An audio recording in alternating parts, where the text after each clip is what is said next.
chanter 2-3 chants et nous allons passer au message, car aujourd'hui, ça va être un moment vraiment où nous allons louer l'Éternel. Amen.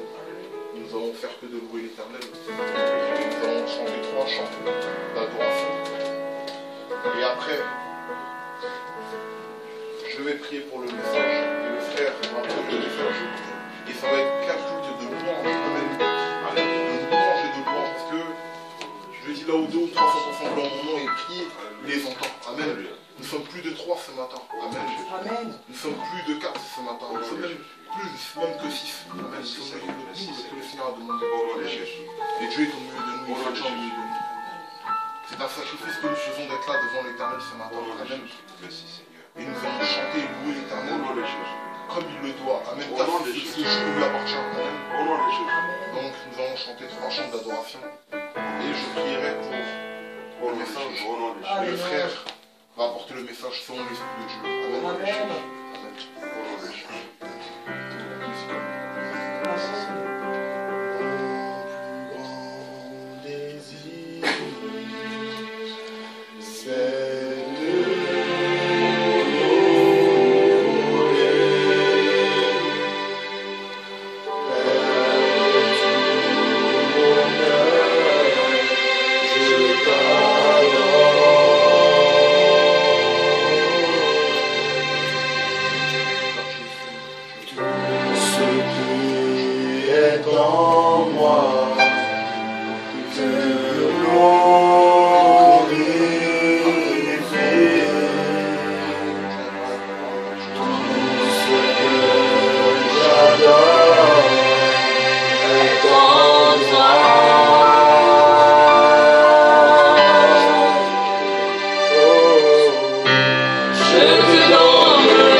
qui sortira de sa bouche au jeu soit sorti par toi, ô éternel mon Dieu.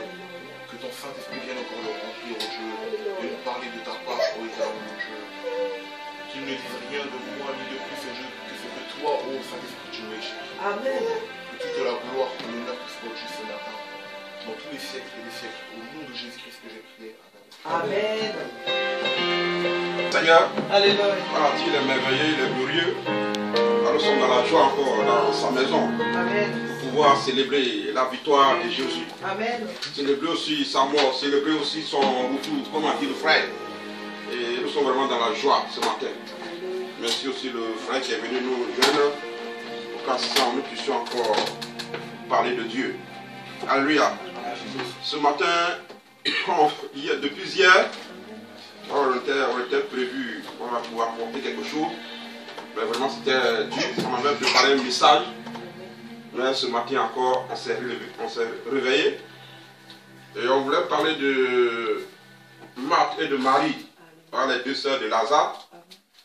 On a prié, on a prié, on a prié, on a prié toute la nuit. Ce matin on s'est levé. Dieu a dit de prêcher sur l'église. Alléluia. Amen. Effectivement, quand nous sommes arrivés, le frère a parlé de l'église. Dans sa lecture, il parlait de l'église. Il parlait du retour de Jésus. Et vraiment, j'avais les larmes aux yeux. Et dit, merci Seigneur, merci d'avoir confirmé ta parole. Alléluia. Donc, sans plus tarder, nous allons prendre Matthieu 16, à partir du verset 13, à verset 28. Matthieu 16. Nous remercions le Seigneur. Merci aussi son serviteur qu'il a utilisé puissamment pour la direction. Matthieu 16, verset 13 à 18.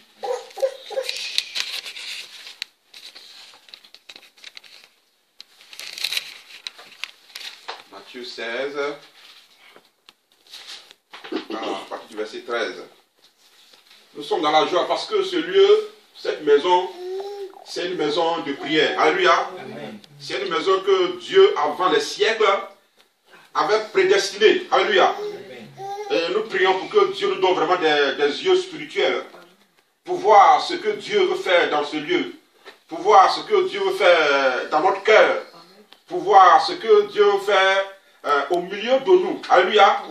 Prions beaucoup pour que Dieu nous donne vraiment des yeux spirituels pour voir ce qu'il veut faire dans cette maison, pour voir ce qu'il veut faire dans ce lieu. Alléluia.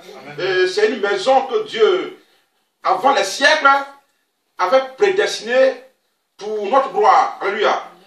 C'est une maison, c'est un rassemblement. Chaque dimanche, on vient se rassembler. C'est un rassemblement que Dieu, avant les siècles, avait prédestiné cela pour sa gloire. Alléluia. C'est pour cela qu'on le dit. Cependant, c'est une sagesse que nous prêchons. Sagesse qui n'est pas de ce siècle. Et nous prêchons la sagesse de Dieu mystérieusement cachée, que Dieu, avant les siècles, avait prédestinée pour notre gloire. Alléluia. Personne ne connaît l'après-mort de Jésus. Alléluia. Personne ne connaît. Et dans ce lieu, personne ne connaît ce que Dieu veut faire dans ce lieu. Alléluia. C'est pour cela que nous devons prier pour que Dieu nous donne des yeux spirituels pour voir réellement ce que Dieu veut faire dans ce lieu. La Bible dit, car s'il savait, il n'allait pas crucifier le Seigneur de gloire. Les gens ne savaient pas l'après-mort de Jésus. Alléluia. Dans ce lieu, c'est un lieu de prière. Nous devons prendre ça au sérieux. Alléluia. L'Esprit de Dieu est là. Nous devons prendre ça vraiment au sérieux. C'est un lieu que Dieu, avant les siècles, avait prédestiné pour sa gloire. Alléluia. C'est une église. L'église, c'est pas la salle. L'église, c'est toi. Tu es une pierre qui constitue l'église. L'église, c'est moi. L'église, c'est toi, mon frère. L'église, c'est toi, ma soeur. L'église, c'est moi. Alléluia. Et ce matin, Dieu veut nous parler de son église. Alléluia. Alors, faisons notre lecture dans Matthieu 16, à partir du verset 13. La Bible dit, Jésus étant arrivé dans le territoire de Césarée de Philippe, demanda à ses disciples, qui suis-je au dit des hommes, moi le Fils de l'homme? Il répondit, Les uns disent que tu es Jean-Baptiste, les autres Élie, les autres Jérémie, ou l'un des prophètes. Et vous, leur dit-il, qui dites-vous que je suis? Simon-Pierre répondit, tu es le Christ, le Fils de Dieu vivant. Jésus, reprenant la parole, lui dit, tu es heureux, Simon, fils de Jonas, car ce ne sont pas la chair et le sang qui t'ont révélé cela, mais c'est mon Père qui est dans les cieux. Et moi, je te le dis, que tu es Pierre, et que sur ce roc, je bâtirai mon église, et que les portes du séjour des morts ne prévaudront point contre elle. Alléluia. Et le thème de notre message, l'église de Dieu, Christ est le fondateur. Alléluia. L'église de Dieu, Christ est le fondateur de l'église. La Bible dit un jour, Jésus était arrivé dans le territoire de Césarée de Philippe. Il était avec ses disciples. Et Jésus va leur poser une question. Une question de révélation. Une question de connaissance. En la personne de Jésus. Alléluia. Qui dites-vous que je suis? Il leur pose une question de connaissance. Une question de révélation. En la connaissance de la personne de Jésus. Alléluia. En la connaissance de l'identité de Jésus. Alléluia. Et ce matin, Dieu nous pose la question. Qui dites-vous que je suis? Mon frère, ma soeur. Qui dites-vous que je suis? Et les hommes vont se lever, ils vont dire, mais Seigneur, les gens disent que tu es un prophète. Les gens disent que tu es Jérémie. Les gens disent que tu es Élie. Et Jésus va leur reposer encore la même question. Mais vous, mes disciples, les gens disent que je suis prophète, oui, d'accord, c'est bien. Les d'autres disent que je suis un apôtre, c'est bien. Mais vous, en tant que mes disciples, qui dites-vous que je suis? Une question de révélation, une question de connaissance, une question de l'identité de Jésus. Alléluia. Amen. On peut le suivre, mais ne pas le connaître. Alors ce matin, il nous pose une question. Qui dites-vous réellement que je suis? Qui dites-vous réellement que je suis? Et Jésus ne pose pas des questions à des nouveaux convertis. Hein. On va lire dans Luc 6, verset 12. Un frère lui dit ça. Luc 6, verset 12. Luc 6. Verset 12. Voilà, Luc 6, verset 12. Lui dit, vas-y. Je lis au nom du Seigneur. Amen. En ce temps-là, Jésus se rendit sur la montagne pour prier, et il passa toute la nuit à prier Dieu. Quand le jour parut, il appela ses disciples et il en choisit 12, auxquels il donna le nom d'apôtres: Simon qu'il nomma Pierre, André, son frère Jacques, Jean-Philippe, Barthélemy, Matthieu, Thomas, Jacques, fils d'Alphée, Simon appelé le fils de Zélote. Amen. Merci. La Bible dit que Jésus a passé toute une nuit à prier. Alléluia. Il a prié sur une montagne. Il a demandé à Dieu de lui montrer des disciples. C'est-à-dire de lui montrer des gens. Avec ces gens-là, ils vont marcher ensemble. Avec ces personnes-là, ils vont faire ensemble le ministère.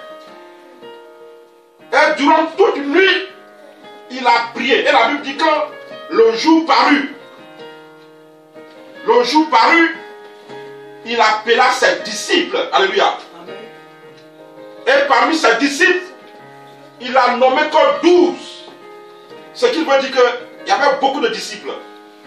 Alors cette question, qui dites-vous que je suis? C'est une question qui est posée à des disciples. Ce ne sont pas des chrétiens d'aujourd'hui. Alléluia. Ce ne sont pas des chrétiens de demain. Mais la question est posée à des chrétiens authentiques. C'est-à-dire même les disciples. Cela que Dieu, Jésus a prié durant toute une nuit et que le Seigneur lui a révélé toutes ces personnes-là. C'est ces personnes-là il leur pose cette question. Qui dites-vous que je suis? Moi, le Fils de l'homme. Ce matin-là, le Seigneur nous pose la question. Qui dites-vous que je suis? Qui es-tu, Jésus, pour toi, mon frère? Il y a longtemps que tu viens à l'église. Il y a longtemps que tu l'as accepté en tant que ton sauveur personnel.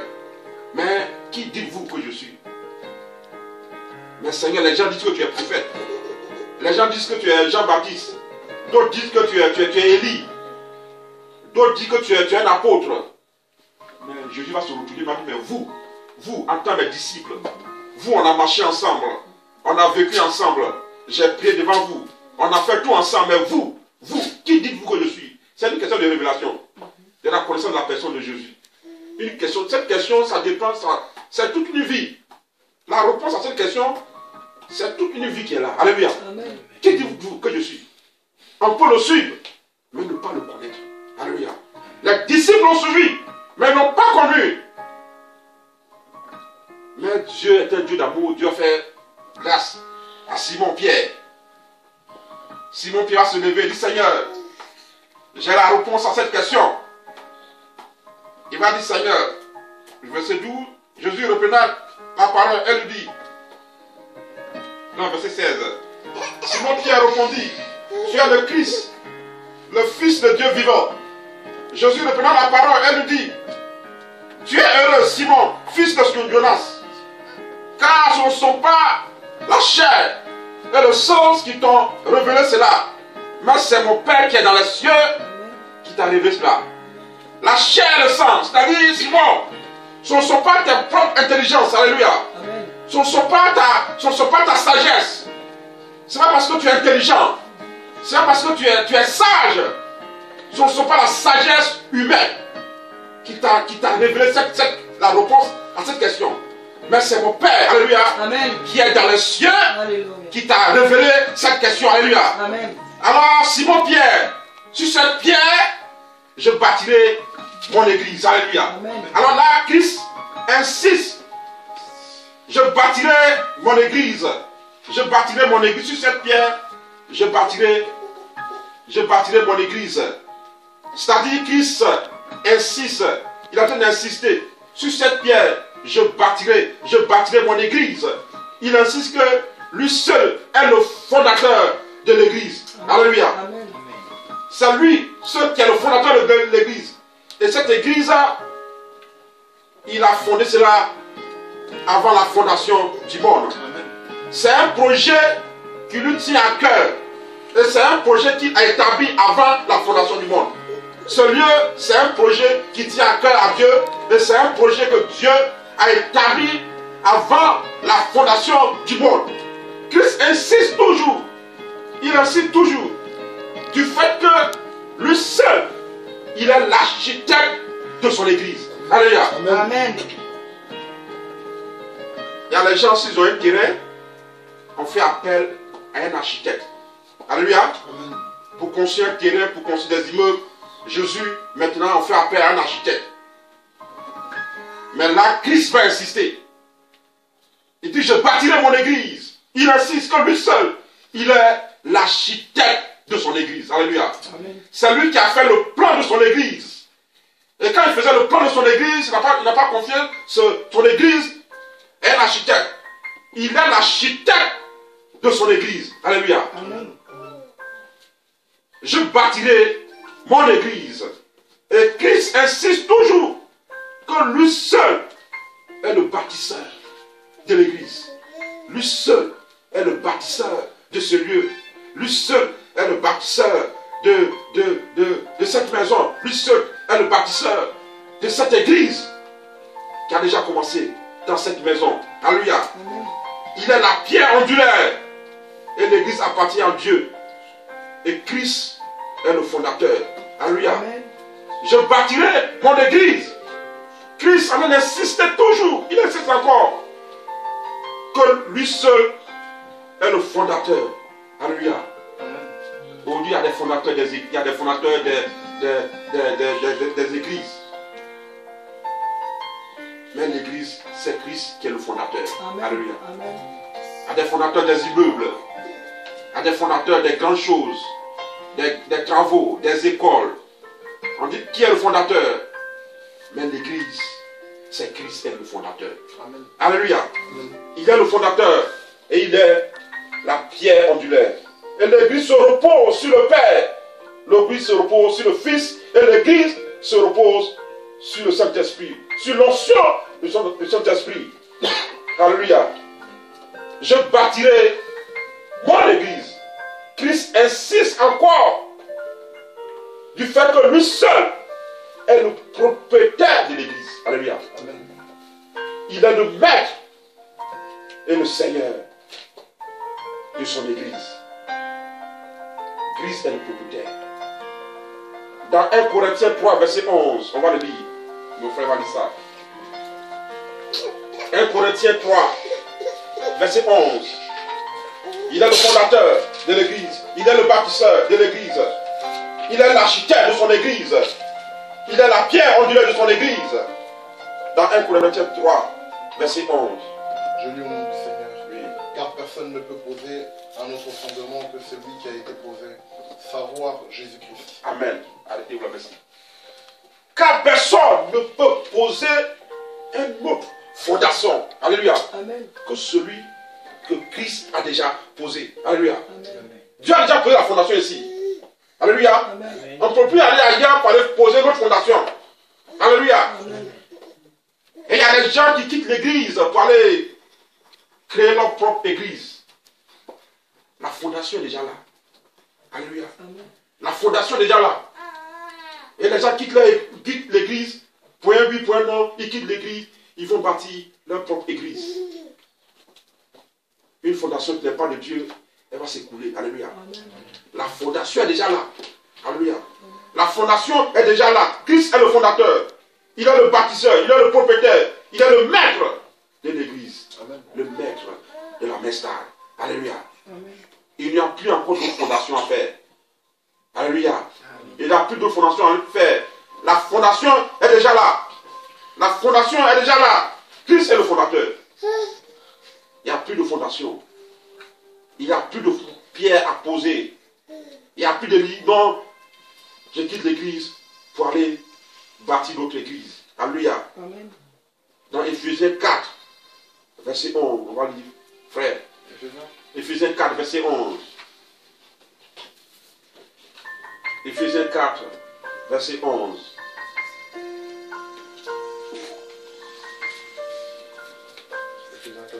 Oui. Je lis au nom du Seigneur. Alléluia.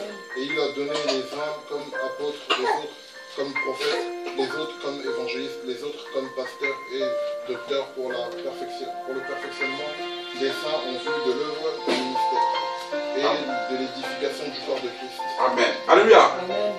Et dans son église, il va choisir des hommes. Alléluia. Il va choisir des hommes humains. Dieu va voir leurs faiblesses. Éphésiens 4, verset 11. Dieu va choisir des hommes humains. Dieu va voir leurs faiblesses. Dieu va les éduquer. Il va les corriger, il va les redresser, il va les qualifier. Il va les fonctionner de sa manière. Et il va donner pouvoir et force pour conduire son peuple. C'est le pasteur. Alléluia. La fondation est déjà là. Mais Dieu choisit un homme, un serviteur. Alléluia. Amen. Pour conduire son peuple. Nous devons obéir.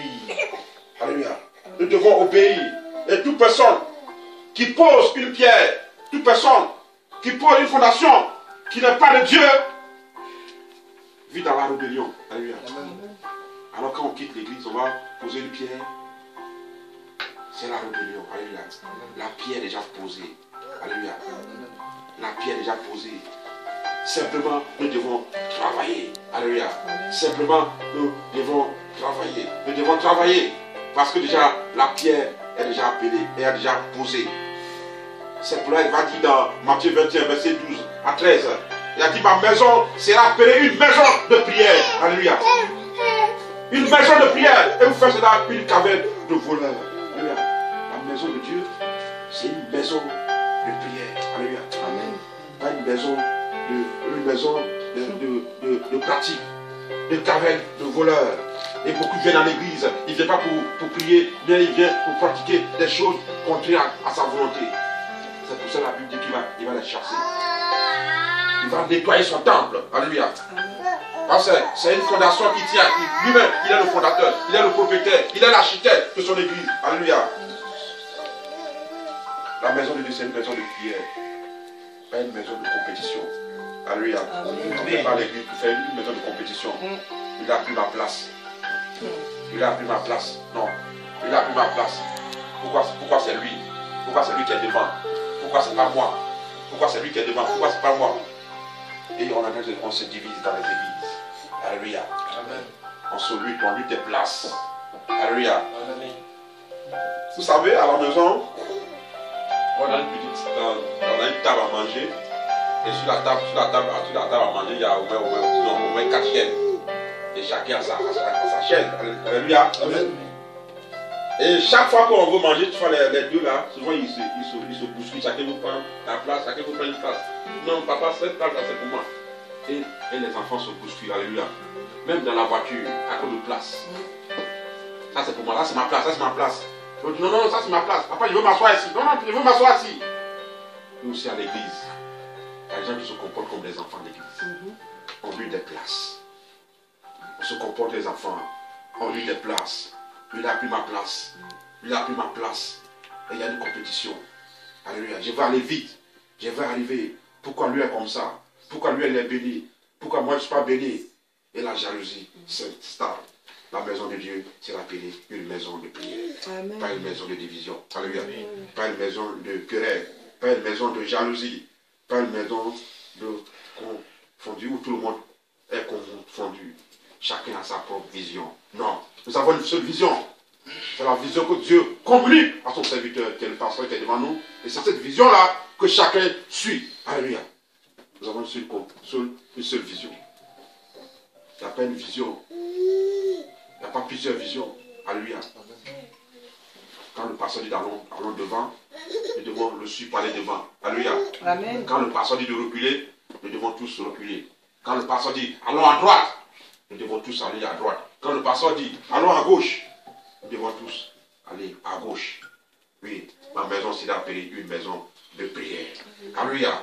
Oui, c'est plutôt une maison. La maison appelée une maison de prière, c'est plutôt une maison. Oh, l'obéissance. Oui, la maison de Dieu, c'est une maison d'obéissance. Alléluia. Où les enfants doivent obéir à leur maman. Oui, la maison de Dieu, c'est une maison d'obéissance.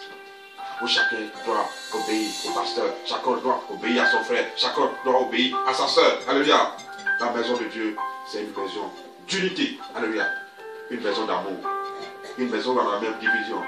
Une maison de communion fraternelle. Alléluia. Dans Acte 1, Acte 1, Acte 2, Acte 3.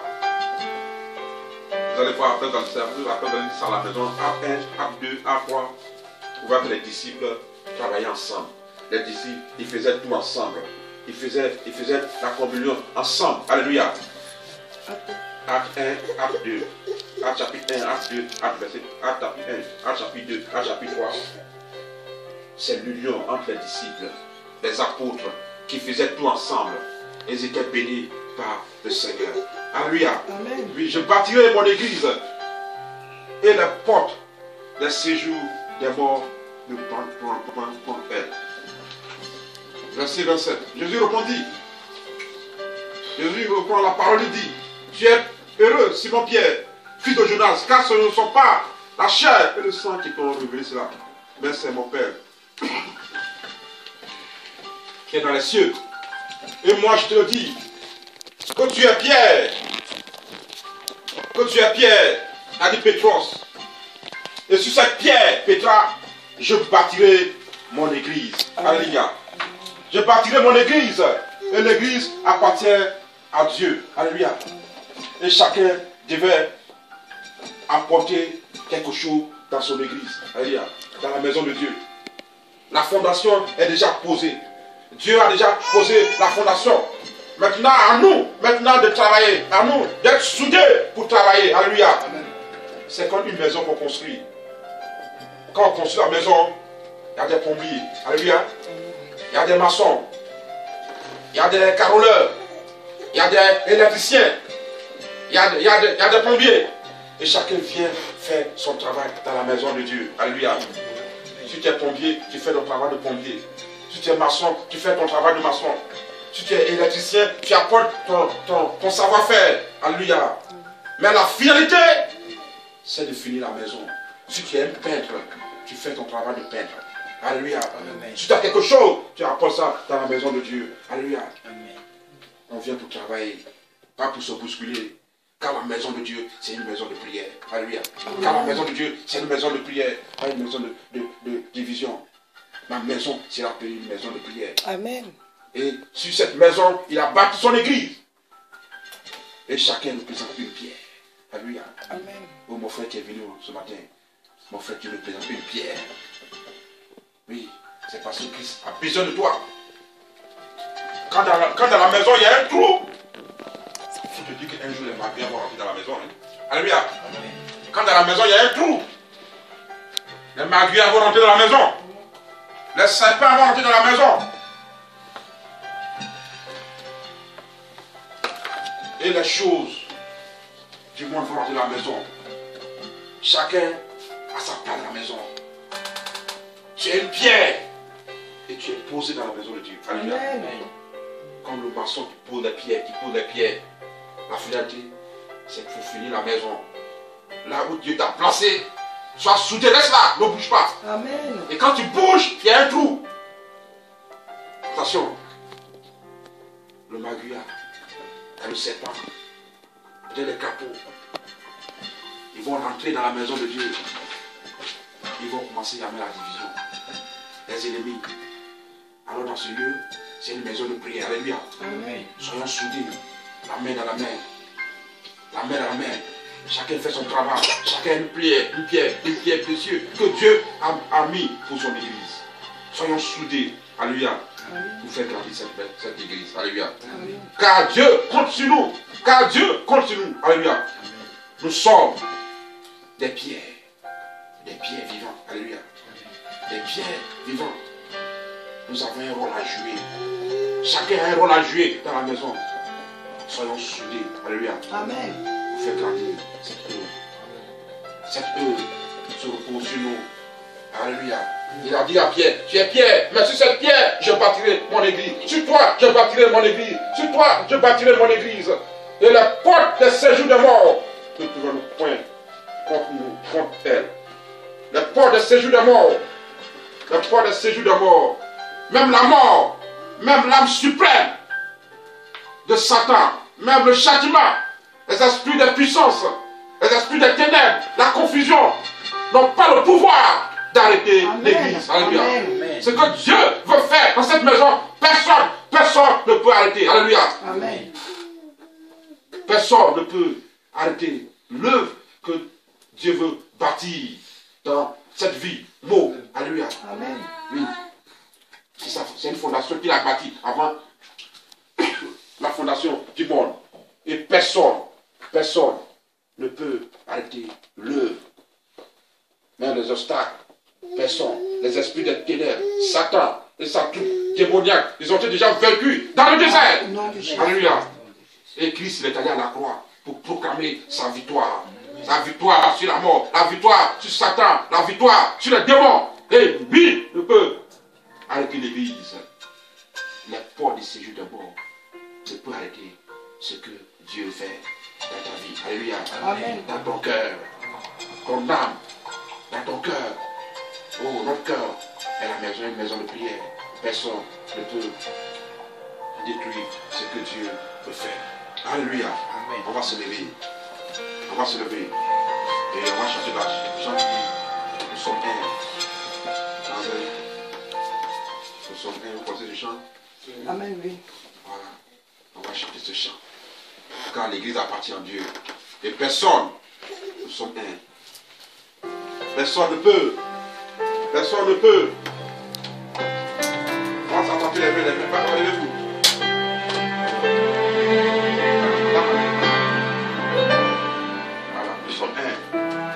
Nous devons être soudés. Alléluia, la main dans la main. Soudés. Faites grandir cette œuvre.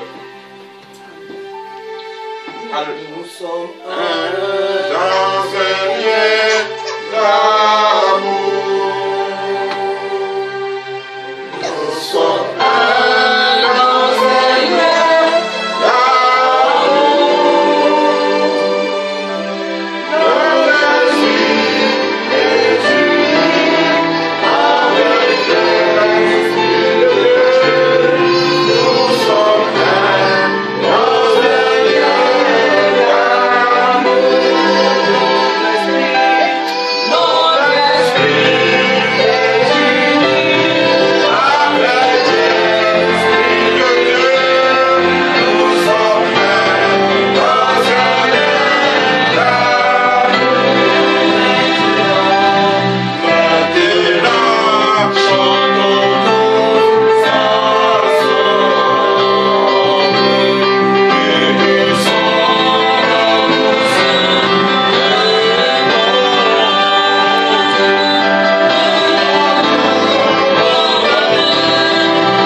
pour tout ce qu'il a fait. Alléluia. Et après cela, nous allons passer directement aux offrandes. Amen. Alléluia. Seigneur, Oh, éternel, je vous remercie pour ce message. Je veux serviteur, au nom de Jésus, au nom de Jésus. Oh, Dieu, frère, merci pour ta vie, Dieu, merci pour le message que tu as vécu à travers nous. De toute la gloire, Dieu, c'est tout l'honneur et la gloire pour car je le fais. Oh,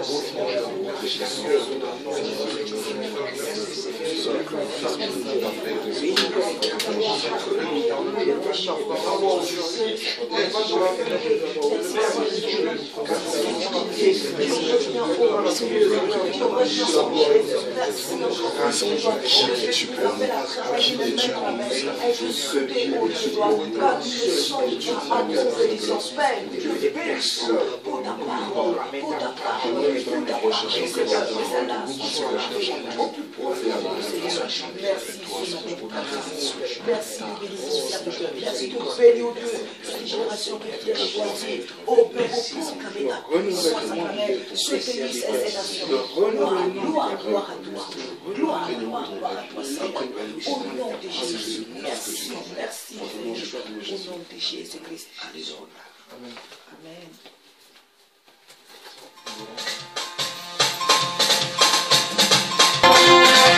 Hallelujah.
C'est ces temps-là que nous prenons en fait pour plus louer l'Éternel. Amen. Mais bientôt, il sera mis en place des moments d'études bibliques. Amen. Parce que l'Église doit connaître les armes qui sont dans cette Bible. Amen. Les armes qui sont dans cette Bible contre les moments difficiles que nous pourrons avoir avec l'ennemi. Amen. Dont nous devons réciter. Parce que Dieu parle que par sa parole. Amen. Et c'est par ces versets-là que nous pourrons combattre. Amen. Quand nous connaissons la parole de l'Éternel, nous sommes bien armés. Amen. Et nous sommes bien armés aussi quand nous nous sanctifions. Amen. Vraiment, que toute la gloire revienne à l'Éternel. Les samedis, nous avons le groupe musical qui a ses moments de répétition de 15h30 à 16h30. Où les heures vont changer,